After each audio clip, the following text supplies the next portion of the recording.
دیکھیے اعوذ باللہ من الشیطان الرجیم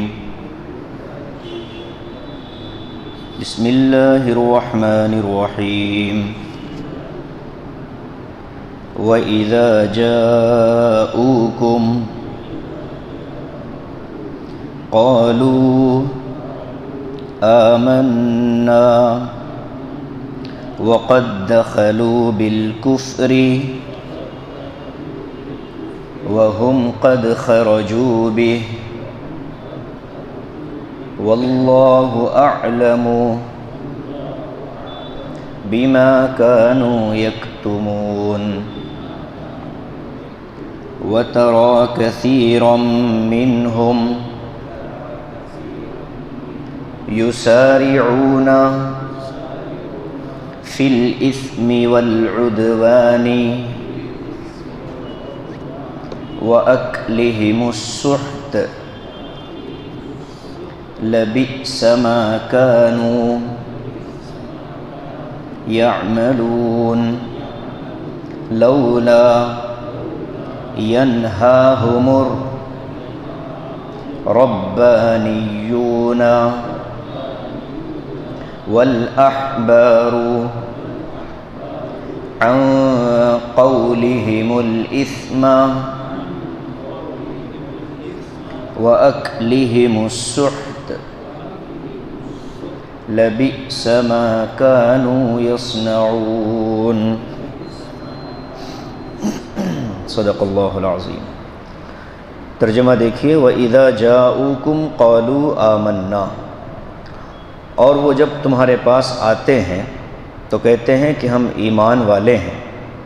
وَقَدْ دَخَلُوا بِالْكُفْرِ، حالانکہ وہ کفر کے ساتھ ہی داخل ہوئے تھے۔ وَهُمْ قَدْ خَرَجُوا بِهِ، اور وہ کفر کے ساتھ ہی وہاں سے نکلے۔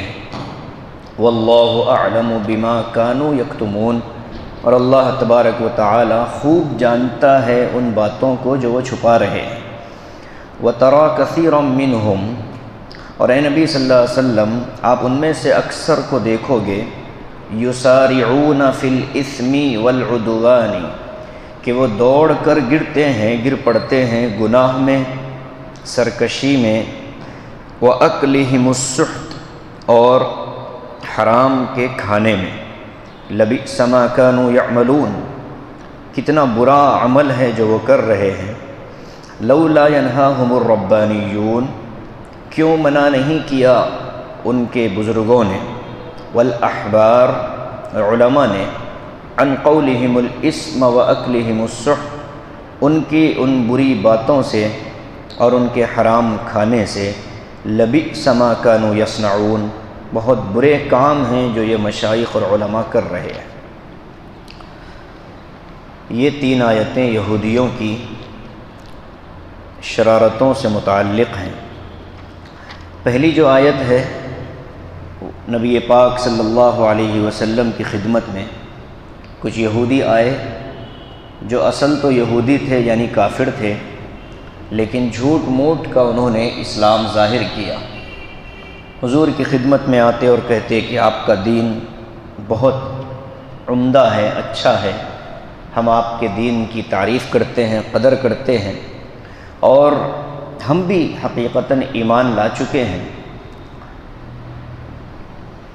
مسلمانوں کی ہمدردی اور بھلائی کی باتیں کرتے رہتے ہیں اور پھر وہاں سے اسی حال میں نکل جاتے ہیں۔ صحابہ ان کو مومن سمجھتے تھے، خوش ہوتے تھے کہ چلو ہمارا دشمن طبقہ ہماری بات بول رہا ہے۔ اللہ تبارک و تعالی نے صحابہ کی اس معصومیت کو، ان کے اس بھولے پن کو کہ لوگوں کی ایمان کے اظہار کو وہ حقیقی مومن سمجھتے تھے، اللہ تعالیٰ نے اس آیت میں واضح فرمایا، کہا کہ وَإِذَا جَاءُوكُمْ قَالُوا آمَنَّا، اے نبی یہ لوگ جب آپ کی خدمت میں، آپ کے دربار میں آتے ہیں تو کہتے ہیں کہ ہم ایمان لا چکے، یعنی کہ منافق زبانی طور پر اپنے ایمان کا اظہار کرتے ہیں، وَإِذَا جَاءُوكُمْ قَالُوا آمَنَّا وَقَدْ دَخَلُوا بِالْكُفْرِ، یہاں اللہ نے جواب دیا، کہا کہ یہ تو حقیقتاً کفر لے کر ہی داخل ہوئے تھے، یعنی ان کا جو دل کا کفر تھا وہ ان کے ساتھ ہی آپ کی مجلس میں آیا۔ ایسا نہیں کہ وہ پہلے مومن تھے اور آپ کی مجلس میں کافر ہو گئے ہو، نعوذ باللہ من ذالک، یا ایسا بھی نہیں کہ وہ آئے تو کافر تھے اور آپ کی باتیں سن کر وہ ایمان میں آ گئے اور نکلتے ہوئے مومن بن گئے ہوں۔ وقد خرجوا وہم قد خرجوا بھی، نکلے بھی اسی کفر کے ساتھ۔ کتنی خطرناک بات ہے کہ نبی پاک صلی اللہ علیہ وسلم کی کسی پر نگاہ شفقت پڑ جائے، نگاہ رحمت پڑ جائے تو اس کی تو دنیا بدل جائے گی، اس کی تو کایا پلٹ جائے گی، اس کی دنیا آخرت سنور جائے گی۔ لیکن ان کا حال یہ ہے کہ یہ آئے ہی ہیں اپنے دلوں کی قبول کرنے کے جذبات کو ختم کر کے، کفر کو چھپا کر، جھوٹ موٹ کا ایمان ظاہر کر کے آئے، تو حضور کی خدمت میں چاہے جتنی دیر بیٹھیں یہ ہدایت نہیں پا سکتے، اس لیے کہ دل جب تک بند ہے ہدایت اس پر اثر انداز نہیں ہوتی۔ جو طلب لے کر آتا ہے، تڑپ لے کر آتا ہے، اس کے لیے پھر ایک نظر رحمت کافی ہو جاتی ہے، اور پھر وہ ہزاروں منزلیں اچانک طے کر لیتا ہے ایمان کی، اور یہاں بیسیوں مرتبہ مجلس میں آنے کے باوجود وہ دل میں عظمت اسلام کی وقعت اور ہیبت نہیں بیٹھتی۔ تو اس کا صاف مطلب یہ ہے کہ یہ پکے کافر ہیں جو اپنے آپ کو ایمان والا بتاتے ہیں، یعنی منافق ہیں۔ واللہ اعلم بما كانوا یکتمون، اللہ تعالیٰ فرماتے ہیں کہ صحابہ چونکہ انسان تھے، یہ نہیں جانتے ان کے دل کی کیفیت، لیکن اللہ جانتا ہے جو وہ چھپاتے ہیں۔ وہ کیا چھپاتے ہیں؟ اپنے کفر کو چھپاتے ہیں، تو اللہ تبارک و تعالیٰ ان کے کفر کو خوب جانتا ہے۔ اس کے بعد حضور سے ایک عجیب بات ارشاد فرمائی جا رہی ہے کہ اے نبی، ان یہودیوں کی جو پرانی بیماریوں کا تذکرہ ہو رہا تھا، موسیٰ علیہ السلام کے زمانے کے یہودی اور خنزیر اور بندر جن کو بنایا گیا ان کا تذکرہ، اور اوپر سے جو یہودی حضور پاک صلی اللہ علیہ وسلم کے زمانے میں اور اس سے پہلے کے زمانے میں جو شرارتیں کرتے تھے، اسلام کا مذاق اڑانا، اذان کا مذاق اڑانا، یہ ساری چیزوں کے بیان کے بعد درمیان میں کافر منافق یہودیوں کا بیان ہوا۔ اب پکے یہودی جو ظاہراً بھی ایمان سے دور تھے، حقیقتاً تو ایمان سے دور تھے ہی، ان کا تذکرہ ہو رہا ہے۔ اور یہ دو آیتیں بڑی عجیب آیتیں ہیں۔ وَتَرَى كَثِيرًا مِّنْهُمْ يُسَارِعُونَ فِي الْإِثْمِ وَالْعُدْوَانِ، اے نبی آپ دیکھو گے کہ بہت سے، یعنی اکثر ان یہودیوں میں سے وہ ہیں یسارعون فی الاسم، کہ جو گناہ کے کاموں میں دوڑ کر جاتے ہیں۔ اسم گناہ کو کہتے ہیں، چاہے وہ چھوٹا گناہ ہو یا بڑا گناہ ہو، اسم گناہ اور عدوان سرکشی، ظلم، زیادتی۔ مفسرین نے بہت سے معنی لکھے ہیں کہ چھوٹا گناہ اسم ہے، بڑا گناہ عدوان ہے، جسمانی گناہ اسم ہے اور قلبی گناہ عدوان ہے۔ رات کے گناہ، دن کے گناہ، الگ الگ مفسرین نے اس کی تشریح کی ہے، لیکن خلاصہ یہی ہے کہ وہ گناہوں کے کاموں میں دوڑ کر جاتے ہیں۔ والعدوان، اور سرکشی کے کاموں میں، کسی پر ظلم کرنا، زیادتی کرنا، اپنے اثر رسوخ کا غلط استعمال کرنا، اپنے تعلقات کا غلط استعمال کرنا اور اس کے ذریعے سے کمزوروں کو دبانا، یہ بیماریاں ان کے اندر تھیں۔ وَأَكْلِهِمُ السُّحْتَ، اور وہ حرام کھانے کے اندر بھی دوڑ کر جاتے ہیں۔ یہ جو تین الفاظ آئے ہیں، اسم، عدوان اور اکل سحت، ان تینوں سے پہلے ایک لفظ آیا ہے یسارعون۔ یہ جو لفظ یسارعون ہے، یہ ایک جگہ اللہ کے نیک بندوں کے لیے بھی آیا ہے، یسارعون فی الخیرات، کہ نیک جو لوگ ہوتے ہیں وہ دوڑ کر جاتے ہیں نیکی کے کاموں کی طرف، اور یہودیوں کی جو صفت ہے وہ دوڑ کر جاتے ہیں بدی کے کاموں کی طرف، برائی کے کاموں کی طرف۔ حضرت مفتی محمد شفیع صاحب نور اللہ مرقدہ نے اس پر 2-3 صفحے کی بہت تفصیلی وضاحت لکھی ہے، بڑی دل کو لگنے والی ہے۔ حضرت لکھتے ہیں کہ انسان کی فطرت یہ ہے کہ جب وہ کوئی کام کرتا چلا جاتا ہے تو وہ کام ابتدا میں اس کے لیے بمشقت کرنا پڑتا ہے، بتکلف کرنا پڑتا ہے، لیکن ایک وقت آنے کے بعد پھر وہ کام اس کے لیے عادت بن جاتا ہے، عادت بن جاتا ہے۔ ایک آدمی کو بچپن سے نماز باجماعت پڑھنے کے لیے آمادہ کیا جائے اور اس کو ترغیب دی جائے، ڈانٹا جائے، ڈرایا جائے، شوق دلایا جائے، تو جب وہ شروعات کے دنوں میں نماز کی طرف آئے گا تو بتکلف آئے گا، والد کے ڈر سے آئے گا۔ لیکن جوانی تک اگر کوئی بچپن سے نماز کا پابند رہا، پھر موت کی آخری سانس تک وہ نماز چھوڑے گا نہیں۔ وجہ اس کی یہ ہے کہ بچپن سے اس نے اپنے والدین کی تربیت کے نتیجے میں اپنے آپ کو نماز کا عادی بنا لیا تھا، اور عادتیں عام طور پر چھوٹتی نہیں، اور یہ بہت کم لوگوں کو نصیب ہوتا ہے کہ عبادت ان کے لیے عادت بن جائے، عبادت عادت بن جائے، یہ بہت کم لوگوں کو نصیب ہوتا ہے۔ تو یہ عبادتوں کا ذوق جیسے ایمان والوں کو اللہ عطا فرماتا ہے، عام طور پر سب کو نہیں ملتا، لیکن جس کو ملتا ہے پھر وہ ولی کامل ہوتا ہے۔ اور گناہوں کے معاملے میں بھی سب گناہگار ایک جیسے نہیں ہوتے، بعض لوگ ہوتے ہیں بتکلف گناہ کر لیتے ہیں کہ وہ دوستوں کی صحبت کی خرابی کی وجہ سے شروعات میں ڈرتے ڈرتے کوئی گناہ کرتا ہے، لیکن پھر جب اس میں مزہ آتا ہے اور کوئی روک ٹوک نہیں ہوتا تو پھر بڑے بڑے گناہ بھی وہ عادتاً کر جاتا ہے۔ بہت سے لوگ عادتاً چوری کر دیتے ہیں، بہت سے لوگ عادتاً جھوٹ بولتے ہیں، اور جن کو حرام کھانے کی عادت پڑ جاتی ہے، رشوت لینے کی عادت پڑ جاتی ہے، ایسے افسروں کو اس وقت تک نیند نہیں آتی جب تک کہ رشوت ان کے پاس نہ آئے، تو یہ ان کی فطرت، ان کی عادت بن چکی ہے، اور عادت کی تکمیل جب تک نہیں ہوتی آدمی اس وقت تک بے چین بے قرار رہتا ہے۔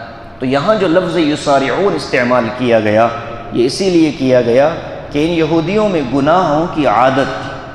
ایسا نہیں کہ کبھی موقع ہو گیا گناہ کر لیا، نہیں، بلکہ عادتاً گناہ کرتے تھے۔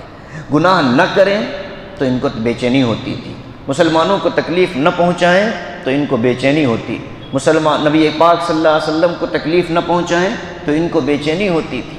تو ایسے لوگ جو عادتاً گناہ کرتے ہیں ان کے لیے واپس آنا بہت مشکل ہو جاتا ہے، اور جو عادتاً نیکی کرتے ہیں، عبادات کو اپنی عادت بناتے ہیں، بہت مشکل ہے کہ وہ لوگ پھر عبادتوں سے ہٹیں۔ ایسا کوئی ایک بڑا واقعہ، حادثہ پیش آ جائے کہ جس کے نتیجے میں عادتیں چھوٹیں، لیکن عام طور پر فطرت جب انسان کی بن جاتی ہے تو جبل گردد، جبلت نمی گردد، فارسی میں ایک لفظ آتا ہے، پہاڑ اپنی جگہ سے ٹل سکتا ہے لیکن عادتیں اور فطرتیں کبھی نہیں بدلتی۔ اسی لیے دانشور کہتے ہیں عادتیں تربیت کا پتہ دیتی ہیں، عادتیں خاندان کا پتہ دیتی ہیں کہ کس انسان کی کیا روش ہے، کیا عادتیں ہیں۔ کتنے ہی اخلاق کا خول آدمی چڑھا لے اپنے اوپر، کبھی غصے میں لا کر کے اس سے وہ چیزیں کروا لی جائیں تو جو اس کے حقیقی انسان کو باہر نکالتی ہیں۔ تو عام طور پر جو بخل ہے اور جو بیماریاں انسان کے اندر آتی ہیں، اس کا پتہ چلتا ہے کہ یہ کس خاندان سے تعلق رکھتا ہے۔ خط کا مضمون بھانپ لیتے ہیں لفافہ دیکھ کر، بہت سے لوگ لفافہ دیکھ کر کہہ دیتے ہیں کہ اس میں خبر اچھی ہے کہ بری ہے، جیسے حضرت ابو قتادہ کے واقعے میں ملتا ہے کہ ان کو ایک ماں نے اپنے بیٹے کو کہا تھا کہ یہ میرا بیٹا ہے، آپ کے ساتھ جہاد میں آئے گا اور لے جائیے گا، اور لے جا کر کے اس کو اللہ کے راستے میں پیش کر دیجئے، میں اسے قربان کرنا چاہتی ہوں، قبول کروا لینا چاہتی ہوں۔ شوہر بھی چلا گیا، بھائی بھی چلے گئے، تو وہ کہتے ہیں کہ لڑائی شروع ہوئی تو میں نے دیکھا اس نوجوان کو، وہ بہت جواں مردی کے ساتھ، ہمت کے ساتھ کفار پر ٹوٹ پڑ رہا تھا، اور پھر ایک نیزہ آیا اور اس کے جسم کے آر پار ہو گیا، وہ شہید ہو گیا، مرنے کے قریب تھا۔ میں اس کے قریب پہنچا، جا کر میں نے دیکھا تو اس نے کہا کہ چچا، میری ماں کا حکم میں نے پورا کر دیا، میں اپنے ابو سے ملاقات کرنے جا رہا ہوں، امی سے بتا دیجئے گا کہ میں شہید ہو گیا، لیکن وہ مانیں گی نہیں، اس لیے آپ میرے جسم کا یہ کرتا، اس کا کچھ حصہ بطور ثبوت پیش کریے گا۔ جب وہ لے کر پہنچے، دروازہ کھٹکھٹایا ماں نے دروازہ کھولتے ہی پوچھا کہ ابو قتادہ بتاؤ کہ تم نے خوشخبری دینے کا ارادہ کیا یا تعزیت کے لیے آئے ہو؟ تو انہوں نے پوچھا کہ بہن تعزیت اور خوشخبری میں فرق کیا ہے؟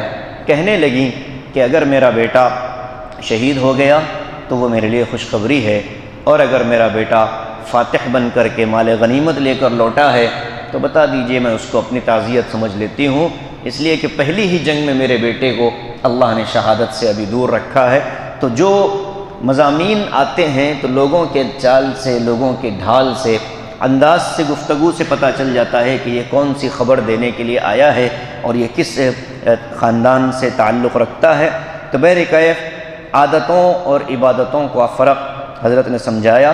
یسارعون فی الاسم والعدوان، اس کا جو دوسرا پہلو ہے وہ بہت آسان ہے کہ حضرت حاجی امداد اللہ مہاجر مکی رحمۃ اللہ علیہ نے اپنے شاگرد اور اپنے خلیفہ حضرت مولانا رشید احمد گنگوہی رحمۃ اللہ علیہ کو خط لکھا تھا اور پوچھا تھا کہ کیا احوال ہیں؟ تو حضرت نے کہا کہ بس کچھ خاص نہیں، 3 چیزیں ہو رہی ہیں۔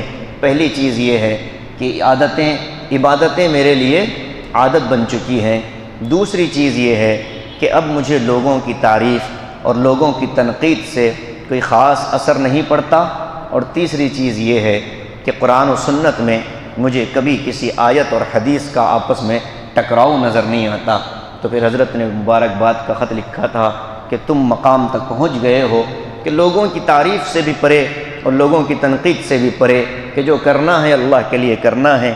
کسی کی تعریف سے خوش ہونا یا کسی کی تنقید سے بدظن ہونا اور بدظن ہو کر میدان سے ہٹ جانا، یہ پھر اللہ تبارک و تعالیٰ کی طرف سے رکاوٹ ہے، سمجھ لینا چاہیے۔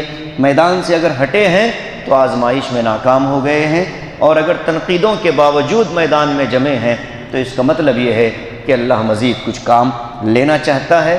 تو عادتیں انسان کو نیک اختیار کرنی چاہیے، اور عادتیں بنتی ہیں اچھی صحبتوں سے، عادتیں بگڑتی ہیں خراب صحبتوں سے۔ اچھی صحبت اختیار کی جائے۔ ہماری مجلس میں بیٹھنے والے کون ہیں، کس طرح کے لوگ ہیں؟ اگر نیک ہیں، تقوی شعار ہیں، اللہ رسول کی بات کرنے والے ہیں تو ہم اپنی مجلسوں میں ان کو بیٹھنے کی اجازت دیں، اور اگر کوئی بلا وجہ کی بکواسیں، ایران توران کی اور غیر ذمہ دارانہ گفتگو اور غیر ضروری لوگوں پر تنقید کرنا اور چھینٹیں اچھالنا، غیبتیں کرنا، ایک دوسرے کی عزتیں پامال کرنا، اگر اس طرح کا کوئی بندہ ہماری مجلس میں روزانہ بیٹھتا ہے تو اس کا صاف مطلب یہ ہے کہ اس کی برائیاں چاہتے ہوئے یا نہ چاہتے ہوئے ہم اپنے اندر قبول کر رہے ہوتے ہیں۔ جب ہم کہیں بیٹھیں گے تو ہمارے اندر سے بھی وہ چیزیں باہر نکل آئیں گی۔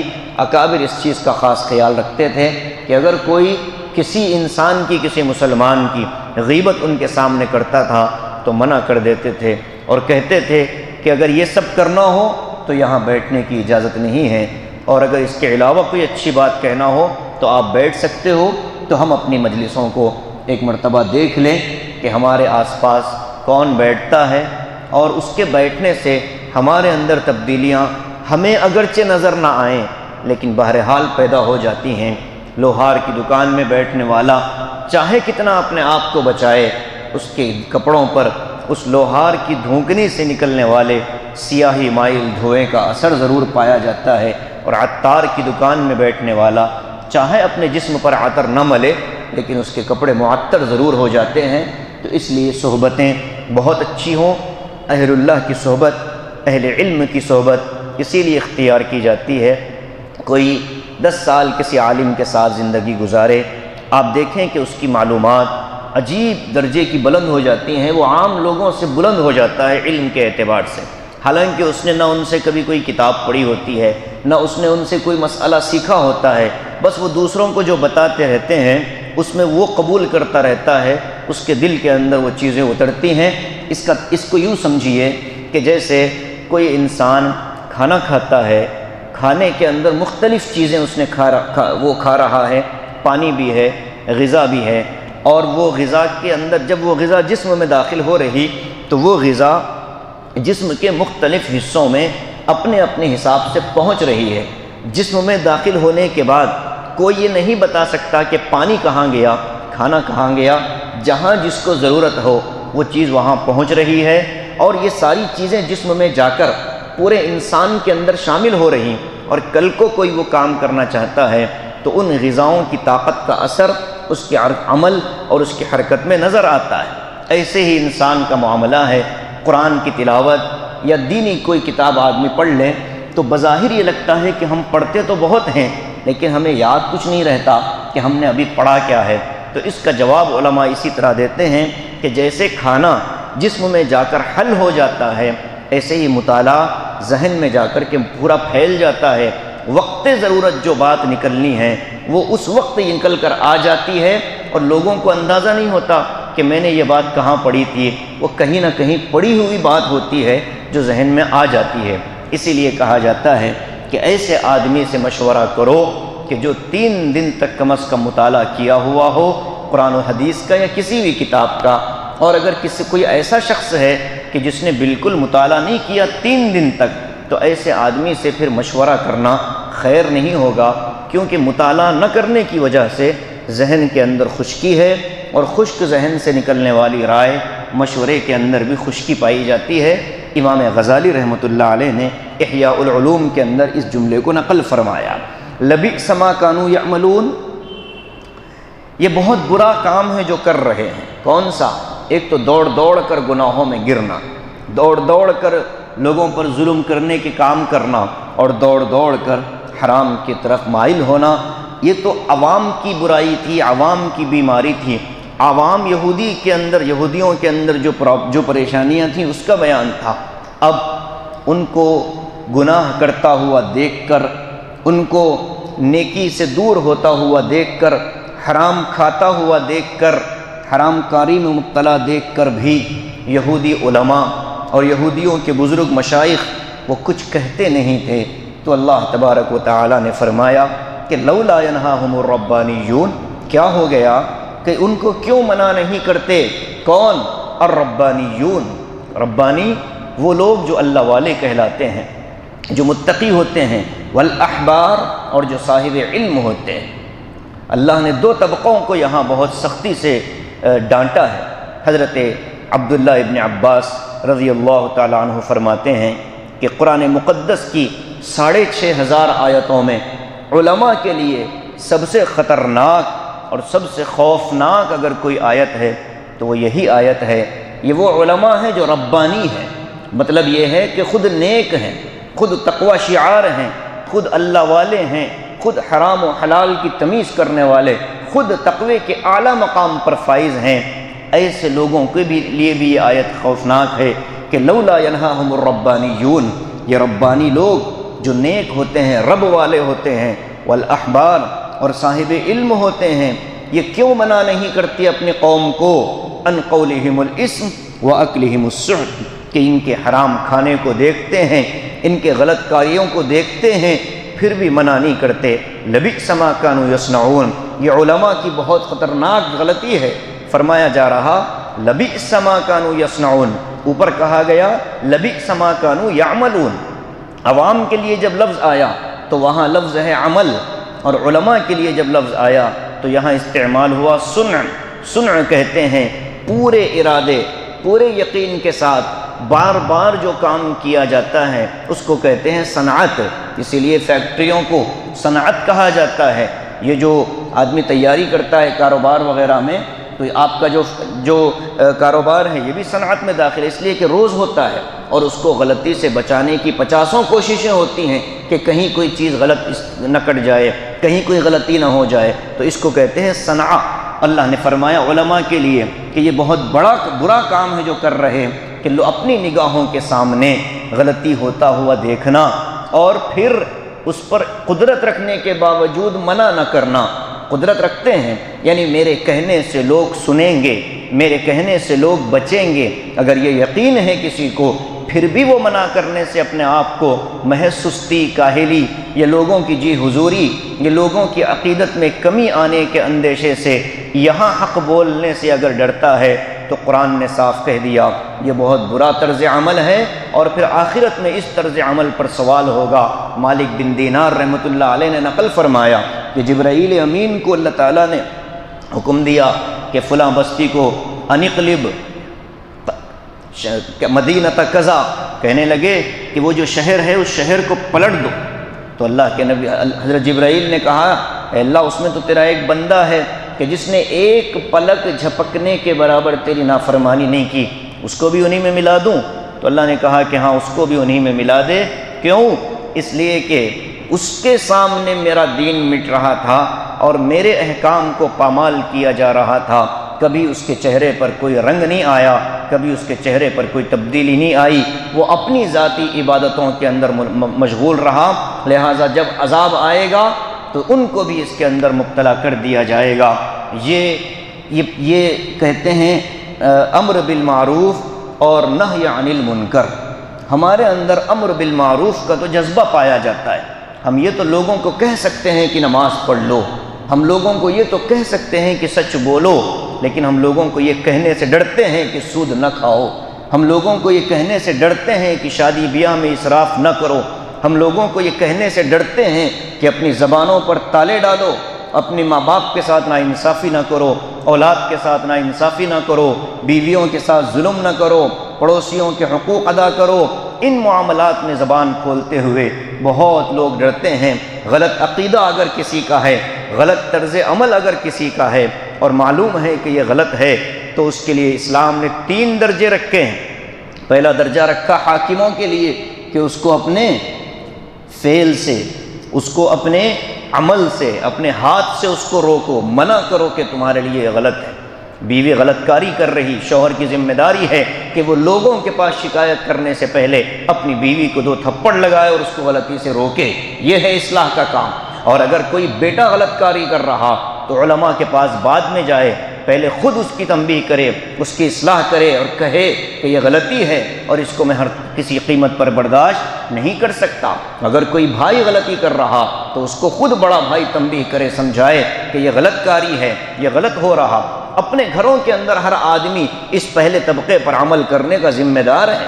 پہلا جو درجہ ہے کہ ہاتھ سے روکے، یہ اپنے ماتحتوں کے ساتھ ہے، اور دوسرا جو درجہ ہے وہ اپنے برابر والوں کے ساتھ ہے کہ اگر اپنے ہاتھ سے روکنے کی طاقت نہیں تو اپنی زبان سے منع کر دو کہ آپ جو کر رہے ہو یہ غلط ہے، آپ کی ذمہ داری پوری ہو جائے گی۔ اگر زبان سے کہہ دیا، اپنی ماں اور باپ کو کہنا ہو، ظاہر ہے کہ یہاں ہاتھ پیر سے نہیں کر سکتے، یہاں زبان سے کہنا پڑے گا کہ آپ کے ابو یہ عمل آپ کا مناسب نظر نہیں آتا، امی آپ کا یہ عمل ہمیں مناسب نظر نہیں آتا۔ زبان سے کہنا دعوت کا یہ امر بالمعروف کی ذمہ داری ہے، اور نہی عن المنکر یہ امر بالمعروف سے بھی زیادہ اہم ہے۔ کرنے کے لیے سب تیار ہو جاتے ہیں، ظہر کی نماز میں آنے سے پہلے رشوت لے کر ظہر میں آنا آسان ہے۔ کیوں؟ کیونکہ ہم نے صرف ظہر کی دعوت دی ہے، ہم نے رشوت سے منع نہیں کیا۔ بیوی کو 2 تھپڑ لگائے ناانصافی پر، ناحق بیوی کو ستا کر مسجد میں آنا، مغرب کی نماز میں شامل ہونا آسان ہے، کیونکہ مسجد میں آنا، مغرب پڑھنا، اس کی تو فضیلت معلوم ہے لوگوں کو، لیکن بیوی کے ساتھ ناانصافی یہ کسی نے بتائی نہیں۔ مسجد میں نکاح کرنا سب کو معلوم ہے، لیکن اسی نکاح میں کروڑوں کے نقصان کر دینا امت کا، اور لوگوں کی نیندیں حرام کر دینا باجے اور گاجے کے نام پر، غیر ضروری اسراف کے نام پر، یہ کسی کو نہیں معلوم، کیونکہ ہم نے اس پہلو پر توجہ نہیں دی، ہم نے اس پہلو پر بولنا چھوڑ دیا ہے۔ قبرستان میں تدفین عمل ہے، سب کو معلوم ہے، لیکن پھر انہی قبروں کا احترام کرنا لوگوں کو نہیں معلوم۔ قبرستان میں لوگوں کے ساتھ، قبروں کے ساتھ جو بے حرمتی مسلمان کرتا ہے، میں نہیں سمجھتا کہ کوئی اور طبقہ بے حرمتی میں اس قدر آگے ہو۔ کسی کا جنازہ ہو تو قبریں لوگوں کے لیے صوفے بن جاتی ہیں، بیٹھنے کی جگہیں بن جاتی ہیں، یعنی کہ 10 منٹ کھڑے ہونا بھی ان کے لیے گوارا نہیں، 15 منٹ کھڑے ہونا بھی ان کے لیے۔ کس نے آپ کو قبرستان کی دعوت دی ہے؟ جب اس قدر بوڑھے ہو چکے ہو اور اس قدر کمزور ہو چکے ہو کہ اپنے پیروں پر کھڑے ہونے کی سکت نہیں، تو بلا وجہ اس مرحوم کی قبر کو پامال کرنے کی اجازت تم کو کس نے دی؟ یہ ہم نے بتایا نہیں لوگوں کو، ہم نے لوگوں کو نہیں بتایا کہ تم جو گھر اپنا تعمیر کر رہے ہو، اس سے جو تمہاری مٹی اور گارا پڑوس کے گھر میں گر رہا ہے، آخرت میں یہ تمہارے نام اعمال میں تولا جائے گا۔ ہم نے بتایا نہیں ان کو۔ ہمیں نہیں بتایا کہ تم مسجد میں لاکھوں روپیہ خرچ کر رہے ہو لیکن اپنے ماں باپ اور اپنے بھائی بہنوں کے حقوق ادا کرنے میں کوتاہی کرتے ہو، تو یہ مسجد میں لگنے والے لاکھوں روپیے تمہارے کسی کام کے نہیں۔ ہم نے نہیں بتایا لوگوں کو۔ تو یہ تنبیہ ہے علماء کے لیے بھی، اور یہ تنبیہ ہے بزرگوں کے لیے بھی۔ خاندان کا اگر کوئی بزرگ ہے، اس کی موجودگی میں، اس کی زندگی میں اگر کوئی غلط کام ہو رہا، اس پر لازم ہے کہ وہ منع کرے۔ منع کرنے کے باوجود اگر لوگ نہ روکیں تو پھر ایسی صورت میں وہ معذور مانا جائے گا، اور منع جس کو کیا گیا وہ پکڑے جائیں گے۔ لیکن ہو رہا ہے، اب کون منع کرے؟ منع کرنے سے کون ہماری بات سنتا ہے؟ بھئی آپ اگر اس قدر ہم اور آپ کمزوری سے بیٹھیں تو پھر اسلام اور دین کی وہ ترویج آگے نہیں ہوگی۔ حضرت علی فرماتے ہیں کہ پہلے زمانے کی قومیں جو گمراہ ہوئی، ہلاک و برباد ہوئی، اس کا ایک سبب یہ بھی تھا کہ ان کے عوام غلط کاری کرتے تھے اور علماء اس پر پردہ پوشی کرتے تھے، ان کے غلط کاموں کو اپنی مصلحت سے بچا لیا کرتے تھے، چونکہ ان سے ان کو مالی منفعت ہوتی تھی، ان سے ان کو دنیاوی فوائد ملتے تھے۔ اپنا کوئی غلطی کرتا تو پیمانہ الگ ہوتا تھا، پرایا کوئی غلطی کرتا تو پیمانہ الگ ہوتا تھا۔ یہ غلطیاں ہوئیں، قومیں تباہ ہو گئیں۔ آج دوبارہ یہی صورتحال آ رہی ہے۔ لوگوں نے علماء سے پیسے دے کر ہو یا مالی منفعت کی کوئی امید دلا کر ہو، اپنے لیے کچھ ایسی تحریریں لکھوا رکھی ہیں کہ اس سے ان کی کام چلتے چلے جاتے ہیں کہ ہم نے پوچھ لیا، انہوں نے ہمیں اجازت دے دی۔ تو اس طرح کے معیارات اسلام میں نہیں ہو سکتے۔ ایک ہی معیار اسلام نے سب کے لیے دیا ہے۔ معذور ہے اس کا الگ حکم ہے، معذور نہیں ہے اس کے لیے الگ قاعدہ ہے۔ تو یہ آیت بہت سخت ہے ان لوگوں کے لیے بھی، اس والد کے لیے بھی جس کی اولاد اس کی آنکھوں کے سامنے پروان چڑھ رہی ہو، غلط کاری میں مبتلا ہو۔ غلط کاری کا مطلب صرف شراب زنا نہیں ہے میرے بھائی۔ اگر بچہ بالغ ہے اور نماز کی پابندی نہیں کرتا، باپ انجان ہو رہا ہے، تو پھر ایسے باپ کے لیے بھی یہ آیت بڑی خطرناک وعید بن رہی ہے۔ 10 سال کے بعد اگر کوئی بچہ نماز کی پابندی نہیں کرتا اور والد اس کی تربیت نہیں کرتا، اس کو تنبیہ نہیں کرتا، پوچھتا نہیں، ڈانٹتا نہیں ہے، تو پھر ان باپوں کے لیے بھی قرآن کہہ رہا ہے لبئس ما کانوا یصنعون، یہ بہت برا عمل ہے جو تم کر رہے ہو۔ قرآن جس کو برا بتلا دے، دنیا اس پر چاہے کتنی ملمہ سازی کر لے، وہ بہرحال برا رہے گا، وہ بہرحال غلط رہے گا۔ اس لیے اپنی زندگیوں کا ہمیں جائزہ لینا ہے کہ ہماری اپنی ماتحتی میں جتنے لوگ آتے ہیں، ان کو جہاں ہم نیکیوں کی دعوت دیں، وہیں ہم ان کو برائیوں سے اپنی زبان کی طاقت سے روکیں، منع کریں۔ اب ہمارے منع کے باوجود اگر کوئی کر رہا تو ہم اپنی ذمہ داری سے سبکدوش ہو جائیں گے۔ منع کرنے کے باوجود، منع کرنے کی طاقت ہونے کے باوجود اگر منع نہ کریں تو اس کے ساتھ ہم بھی پٹیں گے اور ہم بھی پسیں گے۔ اس لیے ہر آدمی اپنے اپنے جائزے لیتے رہے۔ یہ آیت بڑی خطرناک۔ حضرت عبداللہ ابن عباس رضی اللہ تعالیٰ عنہ نے فرمایا کہ پورے قرآن کریم کی سب سے خوفناک آیت جو علماء اور مشائخ کے لیے ہے، اور اسی لیے مشائخ نے جو نظام بنا رکھا ہے وہ یہی ہے کہ عادتیں، برائیاں جو ہوتی ہیں وہ عادتوں کی وجہ سے ہوتی ہیں۔ ایک آدمی کے اندر حرام کمانے کی، سود لینے کی، چوری کی، ڈاکے کی اگر عادت ہو، اب اس کی تربیت کے لیے، اس کی اصلاح کے لیے دنیا میں کوئی قانون نہیں بنا، دنیا میں سزائیں بنی، دنیا میں سزا بنی ہوئی ہے کہ یہ کرو گے تو یہ سزا ملے گی۔ لیکن اسلام نے قانون بنایا کہ اس کی ان برائیوں کو روکنے کے لیے کیا تدبیر اختیار کی جائے۔ اب مشائخ جو اہل اللہ ہوتے ہیں، اللہ والے جو ہوتے ہیں، جن سے لوگ بیعت کرتے ہیں، جن سے لوگ اصلاحی تعلق قائم کرتے ہیں، وہاں کیا ہوتا ہے؟ وہاں صرف ذکر تلاوت نہیں کروایا جاتا، بلکہ جب اپنا مرید اپنی کسی برائی کا تذکرہ اپنے شیخ سے کرتا ہے کہ میرے اندر جھوٹ ہے، شیخ کبھی اپنے کسی مرید کی کسی بات کو لوگوں کے سامنے ظاہر نہیں کرتا، اور کوئی شیخ کوئی پیر اپنے کسی مرید کی کوئی برائی اپنے دل کے اندر بھی برائی نہیں سمجھتا، وہ اس کو بیماری سمجھتا کہ یہ بیچارہ بیمار ہے۔ اب اس کی اصلاح کے لیے وہ اپنے حساب سے ان اسباب کو دیکھتا ہے کہ جن اسباب کی بنا پر یہ عمل ہو رہا ہے۔ وہ ڈانٹتا نہیں ہے، وہ جھڑکتا نہیں ہے، وہ غصہ نہیں کرتا، وہ یہ سمجھتا ہے کہ بیچارہ بیمار ہے اور اپنے بیماری کی اصلاح کی فکر کر رہا، تو وہ اس کو وہ نسخے دیتے ہیں کہ جیسے اگر کوئی آدمی عبادات پر نہیں آ رہا، عبادات میں سستی ہو رہی، تو اس کو مشائخ کہتے ہیں کہ تم روزانہ کے 20 منٹ یا 25 منٹ یا آدھا گھنٹہ تنہائی میں بیٹھو، اپنی قبر کو یاد کرو۔ اس کو کہتے ہیں مراقبہ موت۔ کہتے ہیں کہ تم یہاں آدھا گھنٹہ بیٹھ کر مراقبہ کرو کہ میں مر رہا ہوں، میرے مرنے کے بعد میں قبر میں جا رہا ہوں، اور قبر میں جا کر سارا اندھیرا چھا رہا ہے، اس میں 1-2 چنگاریاں جلی، روشنی آئی، ایک روشنی نماز کی، ایک روشنی قرآن کی۔ جب بار بار اس کو اس پر آمادہ کیا جاتا ہے تو پھر اس کا دل مجبور ہوتا ہے کہ میری قبر کی روشنی کے لیے مجھے نماز کی طرف آنا ہوگا، مجھے قرآن کی طرف آنا ہوگا۔ اصلاح ہو گئی کہ نہیں ہوگی؟ ایسے ہی اگر کوئی دنیا دار شخص ہے تو اس کو آخرت یاد دلائی جاتی ہے کہ دیکھو تم آخرت کا مراقبہ کرو، بیٹھ کر یہ کرو کہ میدان میں محشر جمع ہے اور میرے نامہ اعمال تولے جا رہے، ایک طرف کمزور ہیں جن پر میں نے ظلم کیا، ایک طرف اللہ تبارک و تعالی ہے، تو وہاں تم کیسے بچو گے؟ روزانہ جب یہ مراقبہ کروایا جاتا ہے تو پھر اس کا دل مائل ہوتا ہے کہ یار مجھے اللہ کے دربار میں کھڑے ہونا ہے، جواب دینا ہے۔ تو ایک بیماری کا علاج سبب کو تلاش کر کے کرنا، یہ اہل اللہ اور مشائخ کے پاس ہوتا ہے۔ کوئی اپنے سے علاج شروع کر دے، قرآن وہاں دیکھ لیا کسی یوٹیوب پر اور کسی واٹس ایپ پر آیا کہ اس کے لیے یہ علاج، اس کے لیے یہ علاج، تو ایسا علاج کبھی کارگر نہیں ہو سکتا، اس لیے کہ آگے والے کا مزاج بھی معلوم ہونا چاہیے۔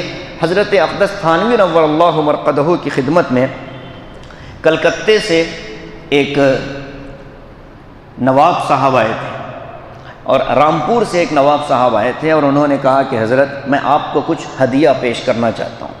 پہلے ہی دن حضرت کے پاس اصول یہ تھا کہ ہدیہ پیش کرنے سے پہلے اجازت لینی ہوتی تھی کہ میں آپ کے ہاں پپیتا بھیجنا چاہتا ہوں، اجازت ہے؟